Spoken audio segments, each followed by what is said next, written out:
Let's be friends. Have you not?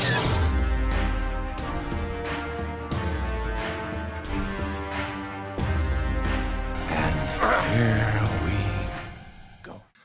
And welcome back, ladies and gentlemen, to the Ambassador Wing. Hope you're all having a wonderful day wherever you all are at. And welcome to a brand new episode of 80's Retro, the 80's Retro Podcast. And today we are beginning a wonderful, fascinating journey into the mind of a personal favorite director of myself, Mr. Leary's, and Mr. Ace's down here. The one and the only. You know him, you love him. And if you don't, what the hell is wrong with you? Mr. Quentin Taratino. And today we are starting with the movie that started it all. The one, the only Reservoir Dogs. With a veritable who's who of some of Mr. Tarantino's favorite recurring actors and not so much setups. Because every Tarantino movie, let's put this out here. Every Tarantino movie is unique and is wonderfully violent and bloody and horrific and obscene in terms of its language. And we're here today to talk about the movie that started this man, well, in part to start his directorial career, Reservoir Dogs. So, Zach, Ace, let's get into it. Reservoir Dogs. And as you can see, for the occasion, I decided to groom myself to resemble Mr. Pink. Yes, Mr. Steve Buscemi, Mr. Pink. What the? Coincidence, not. And most of you all who know me and who are regular viewers of this channel know that I don't cuss, but in this instance, why the fuck am I Mr. Pink? Because I said you're Mr. Pink. He's like, well, why can't I be Mr. White? He's like, Mr. White, that's a fucking cool ass name. He's like, you're Mr. Pink and you'll like it. Okay. You're fine. Mr. Pink. No big deal. Nice. Very nice. Yeah, he did a pretty good impression of that guy, I will say. Yes, you Lawrence did, Tierney. Zach. Let me Lawrence just Tierney. throw this out there. Was a fucking maniac nightmare of a guy. And I sent the ambassador a YouTube clip of Tarantino, Michael Madsen, the entire cast. Chris Penn, by the way, Chris Penn, best part in the movie. There it is. Chris Penn, best actor in the film. I don't give a fuck. Better than Keitel, better than everybody. Chris Penn. Well, I don't give a fuck that you don't give There a it fuck, is. so fuck you. Chris Penn. Anyway. That's the guy. Now, okay. Cartel. All right. Chris Keitel. Penn, Harvey Keitel. Yeah, I was trying to see your point of view, Zach, but I gotta go with Keitel. I'm losing my headset here. I legit broke my fucking. Oh, okay. You can cut this out, right? Yeah, I can edit around it. So go ahead. Okay. No echo without the headphones. No, you're good. You're solid. Okay. Sound the same. All right. Excuse me. I You're forgot what I was excused. saying. We were disagreeing with you about Keitel and Chris Penn being the better actors in this movie. Okay. All right. Just keep the whole thing. Okay. Just keep the whole thing. Okay, Chris fine. Penn, No problem with me. for me, is really the pinnacle of the whole film. Every scene he's in, I think he steals it. Lawrence Tierney, on the other hand, we got to link this video down in the comments just to get everybody over there. Lawrence Tierney was a disaster. He was a menace. He was maniacal. He fought with Quentin on the set. He would leave. Lawrence Tierney dropped his pants in public. They went to a bar afterwards. He just went out in the middle of the road and just took his pants off. That's fucking Lawrence Tierney.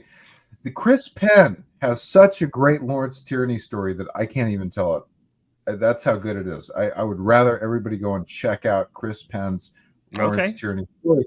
And all of that has been compiled. Lawrence Tierney was a nightmare cast member. But You mean worse than Brando? by far. I mean, Lawrence Tierney was a nightmare. Quentin Tarantino. Here's a Quentin Tarantino quote: you're a nice guy, and you run into Lawrence Tierney. All of a sudden, you're having a bad day. You're a nice guy. So anyway, Lawrence Tierney, total debacle of a human being. They said the same thing of him on Seinfeld. Yes, he got These fired. things happen. He got fired from Seinfeld. Well, Fired sometimes you're cut out for Hollywood, sometimes you're not. Apparently, Lawrence Tierney was not cut out for Hollywood. Was not cut out for showbiz, but damn, did he have a good part in this movie. He just became such a crotchety old bastard. He had been around since the 50s, and he was a unique. I mean, I thought he played his character was Joe, right? Mm-hmm. Joe, Sounds the old right. man. Yeah, played it fucking perfectly, but we weren't there. We were not there. In that tape, we're going to link in the comments. I hope, please God. We'll link it in the description. We'll put it in the description. Okay, we will. So. Was a complete nightmare, but in a hilarious way. Old Hollywood freak.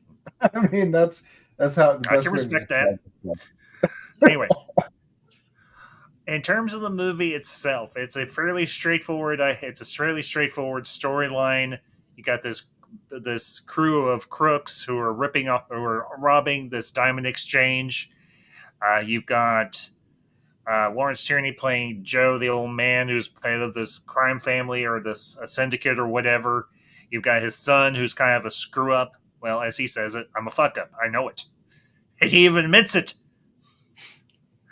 You've got Michael Madsen as Mr. Blonde, who apparently is a raving psychomaniac who likes to cut off people's ears and douse them in gasoline until he gets his guts blown out by a undercover cop and everything, played by Tim Roth. And I'll say it, Tim Roth in this movie, I understand now why everybody likes him as an actor. He was a freaking bloody, and I mean this in both literally and metaphorically. He was a literal bloody beast in this movie. Yep. Fabulous. I can't remember his character's name. I think it was Mr. Brown was his alias, or his crew alias. Sounds right. Or something like that. No, it's not Brown. Blue, Okay. wasn't it? No, orange. No, it was orange. There you go. You're right. It was Mr. Orange because Keitel was Mr. White. Orange and White were together. And Pink and somebody else were together, but I can't remember who. I only know that because Brown guy had was Mr. one White. scene. Brown had like one scene. That's the only reason I know that. Yeah. And speaking of Michael Madsen's character, when you said it earlier, and he's also supposedly Vincent Vega's brother, or at least unofficially. In terms of the Tarantino verse, yes, he is. He's Vic Vega, Vincent Vega's brother, and they both end up dead. Both caught unsuspectingly. One shot by a severely wounded cop, and the other one shot by a down on his luck boxer, played by Bruce Willis. But that's next month. Next month is Pulp Fiction. This month. That's okay. I don't care what you say. It's all interconnected in a manner of speaking. That was Tarantino's intent, sort of. At least for his first couple. I thought the brother was the guy in Kill Bill. No, Michael Madsen's character was Bud, who was Bill's brother. Oh, okay, gotcha. Wrong movie. And supposedly one of the Foxy Five or whatever that Uma Thurman's character made. But getting off topic again. All right, back on topic. Reservoir Dogs. I mean, one of the great cameos of this movie, the voice of Stephen Wright as the DJ. I could listen to Stephen Wright as a radio DJ all day, every day. I don't care what the station is, but his DJ voice for that channel, that radio station that helps the 70s survive even into like the 1980s or 90s, whenever this movie is particularly set. Early 90s, sounds of the 70s or something. Yeah, I mean, well, it's Stephen Wright. You gotta love the man. He's got one of the most unique and iconic voices in the history of entertainment. you know, again, this is another one of those when Blockbuster still existed stories. I went down the rabbit hole of Tarantino once I had seen Pulp Fiction. I was like, holy crap, I love this movie. Did he do more? And all my friends were in high school like, yeah, he did one called Reservoir Dogs. You ever seen it? I was like, no, but I'm going to. And I watched that movie. I was like, damn, that was violent. Thank you. May I have some more? I mean, you've got people getting shot up. You don't have any standoffs. You've got standoffs. You've got cops' ears being cut off with a straight razor. While dancing. You've got Michael Madsen dancing as he's doing it. I know some people may rank it low on the list of Tarantino's movies, but honestly, even if it is a low ranking tier, every movie this man has ever done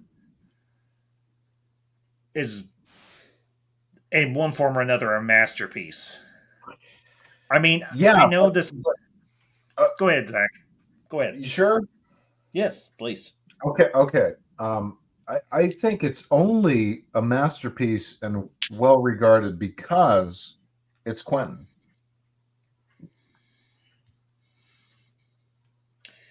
Well, the thing you have to realize about that comment is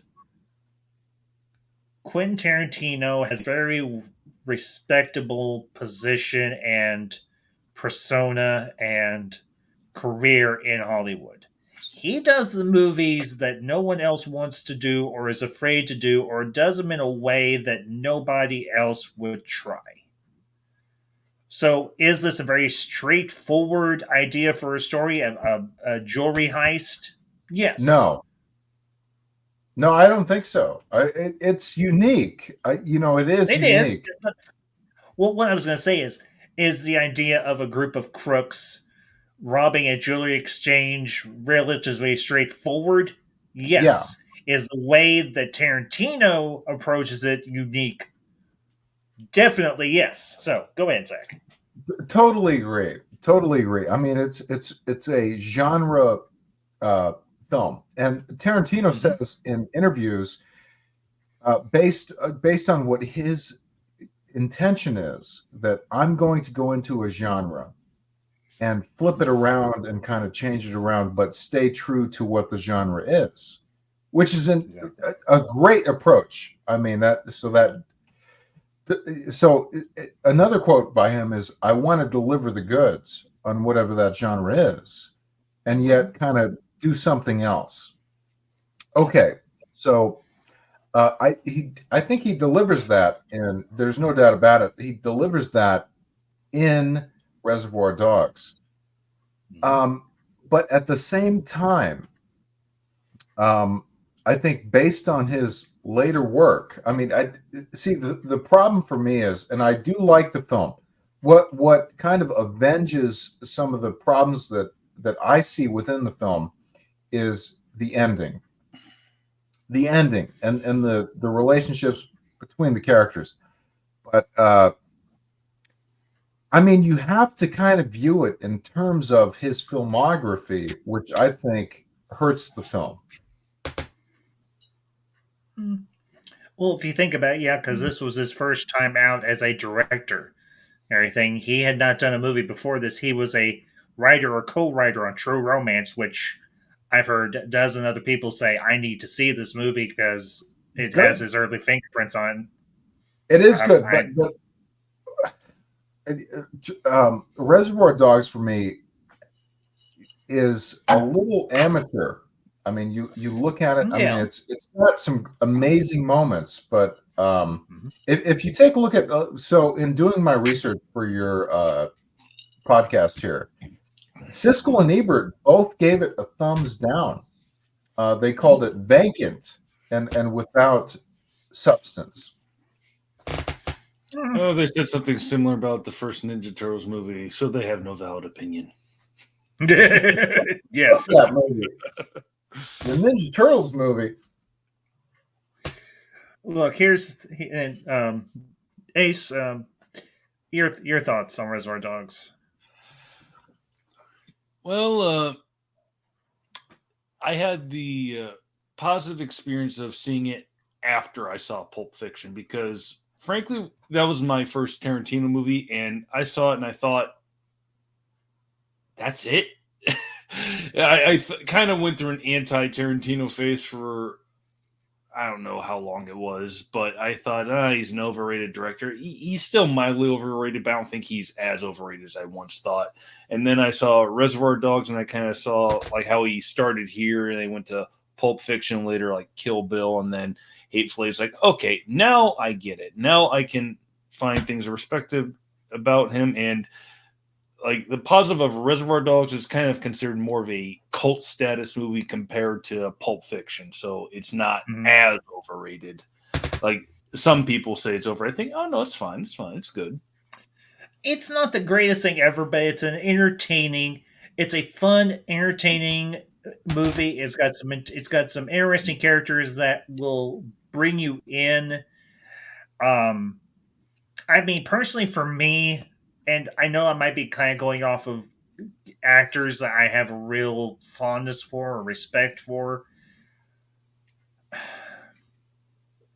It's a toss up between Tim Roth and Harvey Keitel. It really is. Because now, granted, they have the most screen time in the movie, so you get to know those two characters better. But looking at the movies that these two actors have done, both before this and after this, my appreciation for them and their skill as actors develops a better understanding of how they work, how they do what they do. And I think, and the same is true also of Steve Buscemi's character, Mr. Pink. So I look at the movies he's and the other projects that he's done before, and I've looked at the movies and so on he's done after. And Buscemi, he has a very interesting way that he plays his characters, particularly this character here with Mr. Pink and Reservoir Dogs. He's very hyperactive. He's semi-unbalanced. He doesn't trying to tipping. Huh? He doesn't believe in tipping. Oh, that's the one thing about this character I hate. That is the one thing, as a person who used to work and still works in the service industry, particularly the food service industry, that scene and his take pisses me the hell off. What do you mean he doesn't tip? I dated a waitress, so I have a compulsion to tip out of a guilt complex. So for me, but I think he still has a point that, like, oh, if Congress passes a thing like saying, I'll sign it, I'll vote for it. But to say that it's compulsory because society says so, I'm not saying I agree with it, but I can see his point. Ace, you're going to put your dollar in like everybody else. I can see his point, but at the same time, the way he presents his point, he's a dick. He's a big pink dick. I didn't say he wasn't one. He is. Maybe he's the big dick going into Weinstein's ear. I mean, Keitel's ear. He's legit. He's the one guy. I mean, he says the word professional 10 times.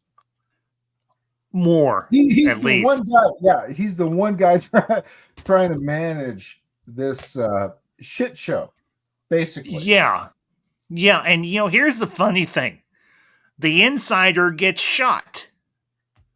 Mr. Orange gets shot, Tim Roth's character.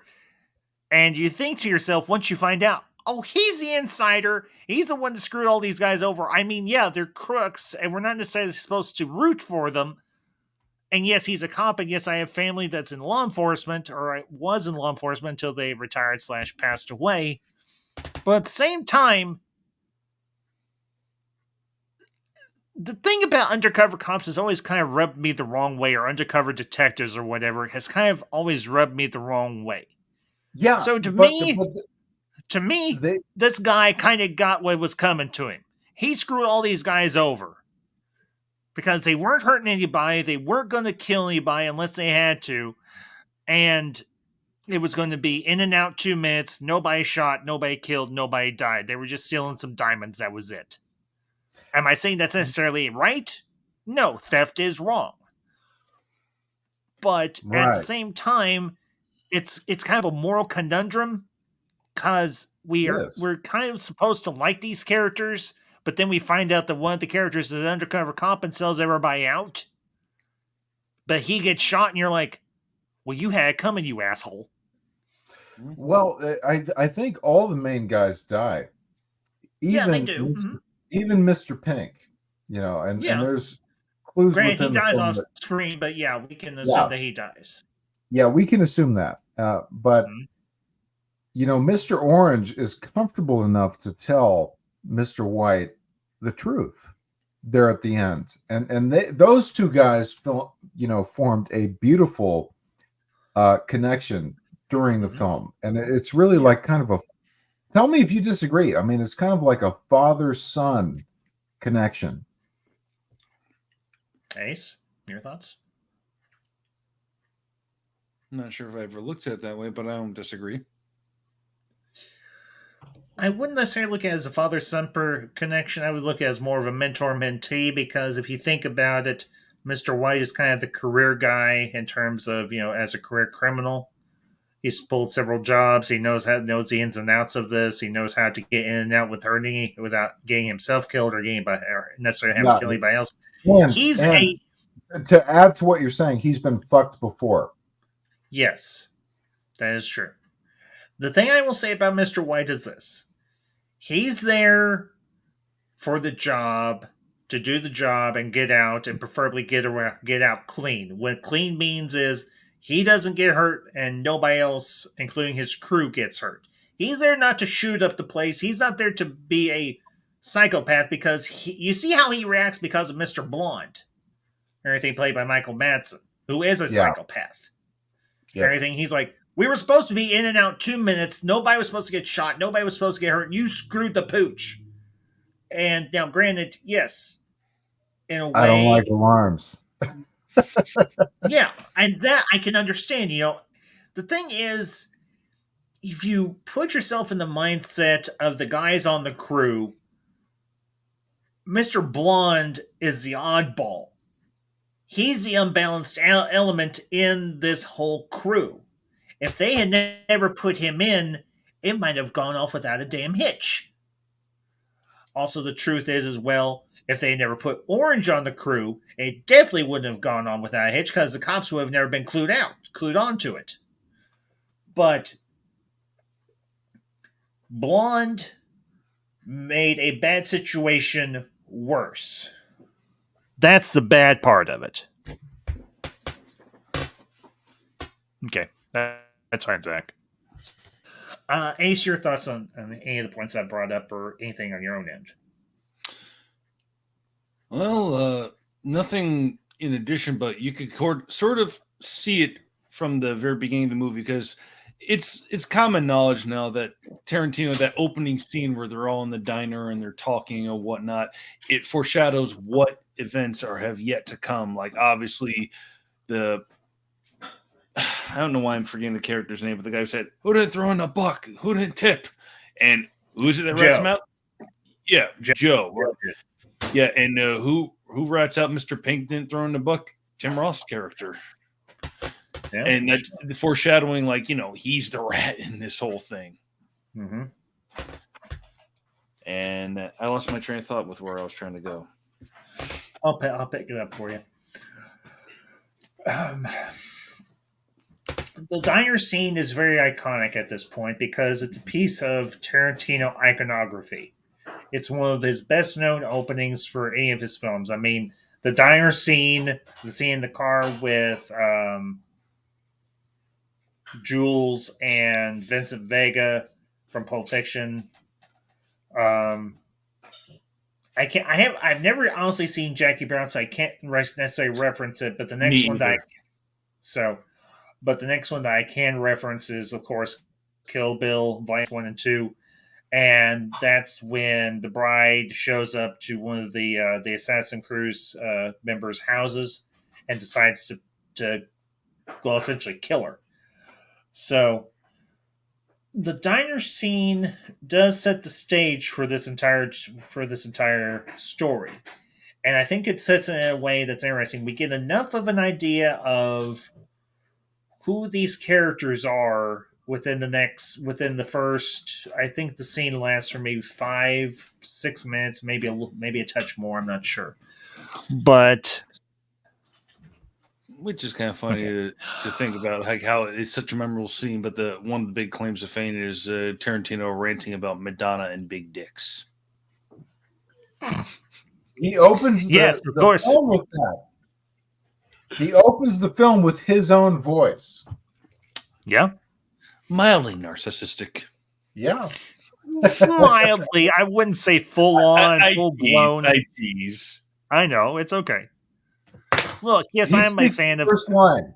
All right? He speaks the first line in the film. He's putting his signature on it. He's Come saying, on, this is my baby. I mean, it's not like there weren't other directors that didn't do that. I mean, obviously Hitchcock made minor cameos in his movies, even though they weren't speaking roles. And George Lucas appeared in Revenge of the Sith as a background character. Yeah, George Lucas. You are about to watch the movie Psycho. Yeah, he did like minor shit, but Quentin is like a full-on character. He put himself in his own movie, which, by the way, I think he did a good job. I mean, I think he's a decent actor. He is. I mean, I loved him in From Dusk Till Dawn with George Clooney. Loved him. Yeah, that's right. That actually might have been my first experience with. Wait, was it directed by Tarantino or was that Rodriguez? No, it was directed by Robert Rodriguez.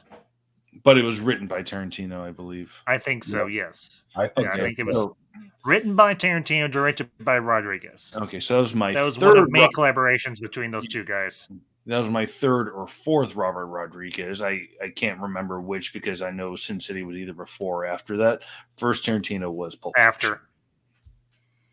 After. It was From Dusk Till Dawn and then Sin City. No, he's a decent actor. I mean, he did a film called oh my God, something Django, which is a Japanese film where he plays a lead character. Not Django Unchained, different movie entirely. No. Something else Django.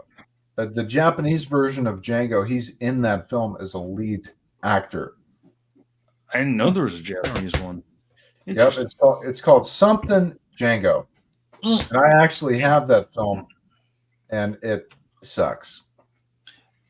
But Tarantino did make a cameo in his Django Unchained movie, though. Yep. He's made a cameo in every single one of his movies. Yeah, that was. I think the only one he may not have made a cameo in was Hateful Eight, but we'll get to that when we get to that. That's several months down the road. So, yep. Let me ask you, in terms of the flow of the movie, guys, how'd you feel about it? I mean, we had the main job. We're back at the rendezvous, and then we get the background on Mr. Blonde and Mr. Orange, I think it is, and maybe Mr. White. Well, yeah, all those three in particular, we get the background on. So, what'd y'all think of that particular dynamic with the movie? I felt that some of the flashbacks were a bit of a chore on watching it again. And, you can't replicate the first time viewing experience. But upon watching it for what? I mean, like the fifth time? I mean, it's a bit of a chore. The structure is a bit of a chore. I mean, you're in the middle of the action, and all of a sudden you're watching Chris Penn and Michael Madsen wrestle in Lawrence Tierney's office. It's like, what the fuck are we doing? So, I mean, it gives context. Okay, it's interesting. The dialogue is good. Okay. But is it wasting our time? In a manner do we need that shit? Well, do we need that? I think to get an idea of the mindset or the personality of the particular characters, even some of the side characters that they interact with, I don't necessarily... This is like my second, maybe third time watching Reservoir Dogs all the way through, now that I own it. permanently. Those scenes didn't necessarily drag down my experience. I can understand for you, Zach, if it would, and even for you, Ace, if it would. But the thing with me in and repeat watchings of a movie is I'm always on the lookout for something new, something different, something I may have missed with a previous watch through or whatever the case. So I understand the irritation it can give for other people, but personally for me, it isn't necessarily a problem.